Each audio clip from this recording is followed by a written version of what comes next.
Aku malah pingin kulit hitam seperti itu, tapi karena Allah memberikan seperti ini memang harus menerima. Alhamdulillah, semua itu cantik betul. Jadi ya setuju misdidikan betul. Jadi kenapa saya selalu menginginkan anak-anak yang dibully ini punya kekuatan yang lebih dan membuktikan pada orang yang menghinanya. Saya tunggu anak ini 10 tahun lagi. Saya tunggu anak ini 15 tahun lagi. Dia pasti jadi orang yang sukses. Dengan hinaan orang-orang di sekitarnya akan merubah dua. Jadi bulian itu akan merubah seseorang menjadi dua, Mbak. Seseorang untuk menjadi lebih hebat karena tidak ingin disakitin, maka dia akan memproteksi dirinya dan dia akan memanjat lebih tinggi. Dan jika dia sudah besar tidak ingin orang lain dibully. Bener nggak sih? Ini dua anak ini akan seperti itu. Dan yang kedua, jadi ini untuk menjadi baik ya. Jadi kalau anak setelah dibully untuk menjadi baik, maka dia akan berubah menjadi baik. Dan dia tidak mengizinkan orang lain untuk dibully. Ini yang pertama. Tapi kedua, kalau orang kecilnya dibully, dihina, ini tumbuh dewasanya merasa dia kuat dan dia tidak butuh siapa-siapa. Dan dia akan tumbuh menjadi orang yang sering menghina. Kenapa? Karena dia merasa bahwa dia berdiri sampai hari ini itu karena usahanya sendiri. Karena dia bertahan dengan dirinya sendiri. Maka kalau ada orang lain yang bahagia, dia nggak terima. Dia akan menyakitin orang-orang itu. Nah ini hasil dari dua bully itu dua. Yang satunya kalau sudah dewasa dia tidak ingin orang lain dibully, dia akan membantu orang, memproteksi orang agar tidak dibully. Tapi yang satunya akan membiarkan orang lain dibully, bahkan dia akan membuli orang lain. Benar nggak sih? Benar nggak sih saya ngomong kayak gitu? Jadi ada dua orang ini, lulusan dari pembulian itu ada dua. Satu, kuat dan tidak akan melakukan dan tidak akan mengizinkan orang lain melakukan pembulian. Yang kedua, kuat tapi dia akan merasa tertawa kalau ada orang lain dibully. Bahkan dia akan membuli orang lain juga. Ini adalah orang-orang yang setelah dibully ya. Jadi ada dua efek samping. Maka dari itu saya tetap memberikan cinta kasih pada siapapun karena saya percaya dengan cinta kasih orang lain itu akan mencintai kita. Dia akan berubah menjadi lebih baik. Jadi karena saya lihat beberapa sosok hari ini di mana kata-katanya, cara dia bicara itu seolah-olah dia itu pernah dibully. Selalu merasakan kapok rasakno, goblok, tidak berpendidikan. Jadi karena dia mungkin dulunya dibully, karena itu dia punya efek samping seperti itu. Dan dia tuh seneng kalau ada orang melakukan kesalahan diketawain. Jadi kayak menjadi obsesi dia untuk menyakiti orang lain. Jadi kalau nggak ada yang disakiti tuh nggak ada yang aneh gitu loh. Ini karena hasil dari bulian. Jadi dia tidak selesai dengan masa lalunya. Bener nggak sih? Ada yang setuju nggak sih?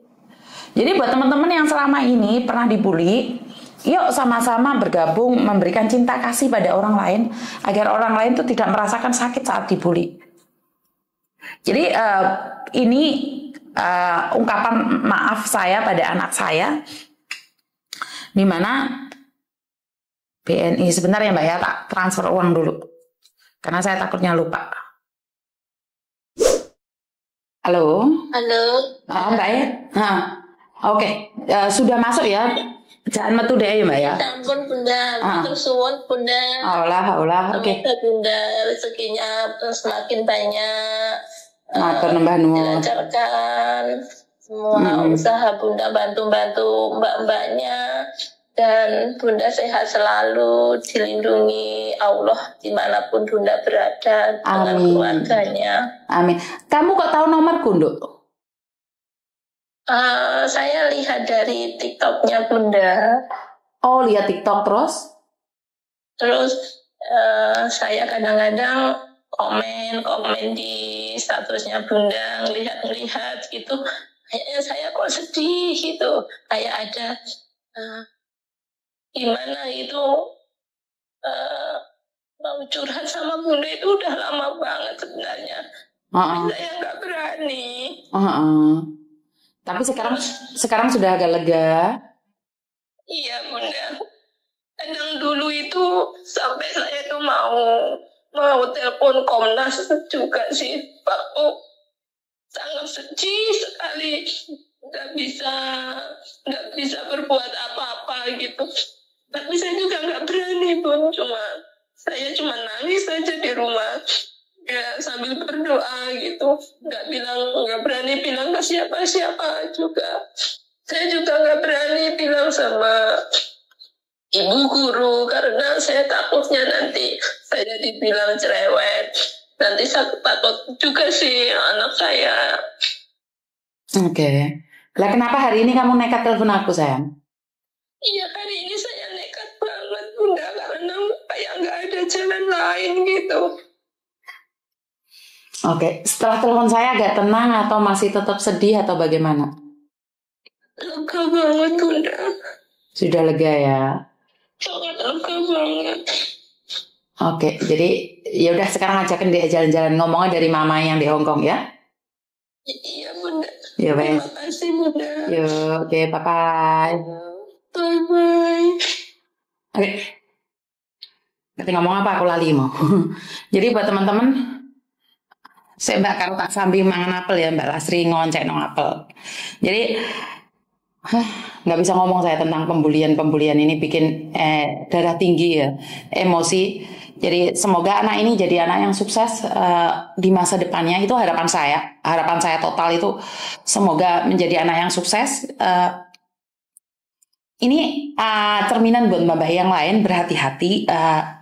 Yang punya hubungan dengan orang Afrika, kalau punya anak dibawa pulang ke Indonesia, ini saya lebih menekankan buat kalian semua bahwa lebih berhati-hati ya. Ini adalah sebagai contoh anak ini, kalian yang melakukan ini sudah nikah sih, ada surat nikahnya nggak apa-apa. Bagaimana kalau kalian yang punya hubungan gelap dengan orang hitam, terus kalian pulang ke Indonesia terus dia dibully, bagaimana bisa memberikan jawaban itu?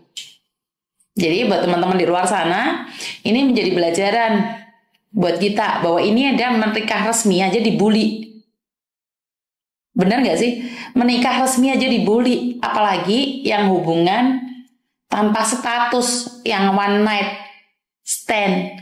Mek kentutok terus mana meteng ditinggal, kayak anaknya wong item digomule mbak Indonesia, kok digowo wong. Itu pikiran saya. Ya, jadi buat sekalian lebih berhati-hati lagi ya. Ini dia punya bapak, punya KTP, punya kakak, punya akte lahir, tapi itu aja dibully habis-habisan. Apalagi kalau kalian yang nggak punya akte, nggak punya surat nikah, bener nggak? Jadi saya tidak tahu lingkungan kalian seperti apa, bisa menerima atau enggak. Kalau bisa menerima ya syukur alhamdulillah, kalau enggak lah. Bener mis, hati-hati dengan black man, Nepal, Pakistan, India, Cina. Ingat ya, semuanya ini sebenarnya saya lebih memilih ke semuanya ya. Saya tidak mengatakan satu-satu golongan. Jadi sebagai orang Indonesia saya ingin mengatakan semuanya. Jadi itu aja.